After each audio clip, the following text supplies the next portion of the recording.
G'day YouTubers! Pirate Pete here from another cloudy day here in Sydney to talk about your favourite topic and mine, gold and silver. Now I've been reading a lot of reports claiming that silver mining is getting harder and harder every year and there's an expectation that mining production will be affected as a result of that. Now since mining represents about 80% of silver supply, I thought it was worth investigating this for myself. So in this series of videos, I'm going to explore all of the biggest mines in the world, the biggest silver mines in the world, having a look at the numbers for myself to see if I can come up with an answer to that question: is silver mining production in decline? Now there's no better place to start than with the biggest mining producer of silver in the world, and that is Cannington, which is an Australian mine. It's owned by South 32. South 32 is a spin-off company from BHP Billiton. So Cannington, it produces between 3 and 4% of total world silver supply. It's still the biggest, and it does have a life expectancy until about 2023. So it's got a few more years of production left. And if we look at the chart here, you can see in the blue bars that production actually is in decline.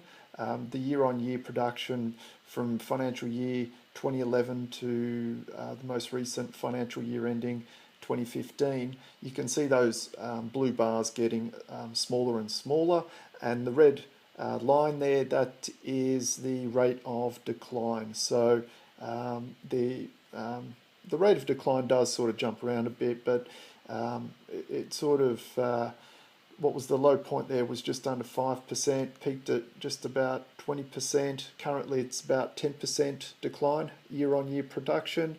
So when we look at the productivity of this mine and we ask ourselves the question, is silver mining production in decline? Well, when we look at the world's biggest mine, it certainly is in this case. Okay, now in this slide here, we're getting into a bit more data for Cannington. It's showing a year-on-year comparison between FYE 15 versus FYE 14, the two most recent financial years. And what we've got in here, line by line, is we've got, again, silver production measured in millions of ounces.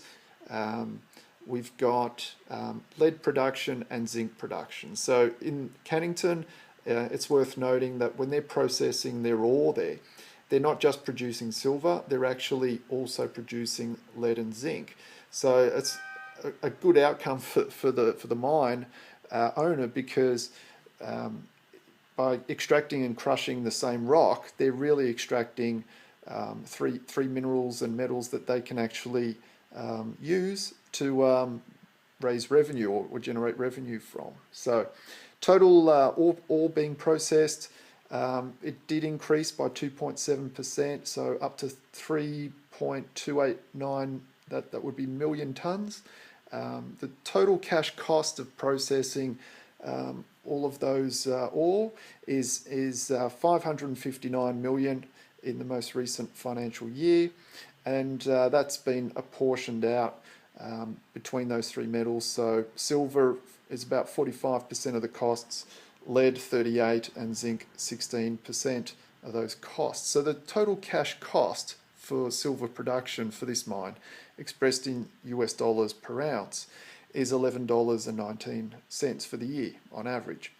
And that is a decrease from the previous year, which was $11.73. So they're tracking at about $11 per ounce in US dollars for silver. Now from the sales figures for silver, lead and zinc, we come up with the revenues.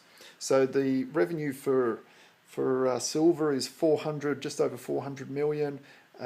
If you add up the lead and zinc revenue for the year, it's just under 900 million for the year. So if we look at a total cash cost of 560 million and revenues of just under 900 million, it's obviously still a profitable mine. Even though production is on the decline, it's still a very profitable mine.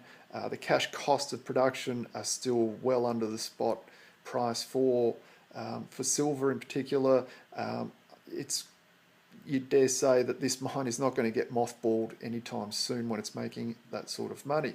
So if we look at the last metric I've got there, the yield efficiency ratio. So this is just a measure of how many ounces of silver is being extracted on average per ton of ore that needs to be processed. So the higher the number, the more efficient it is, or the more silver rich the ore is.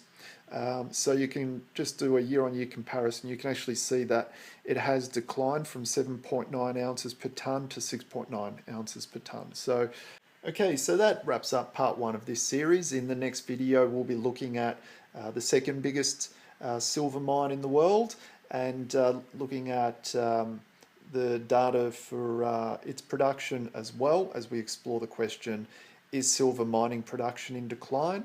If you have any questions from this video, post them down in the comments below, and as always, hit subscribe so that you can keep abreast of all the new videos that come online. All right, take care, we'll see you soon.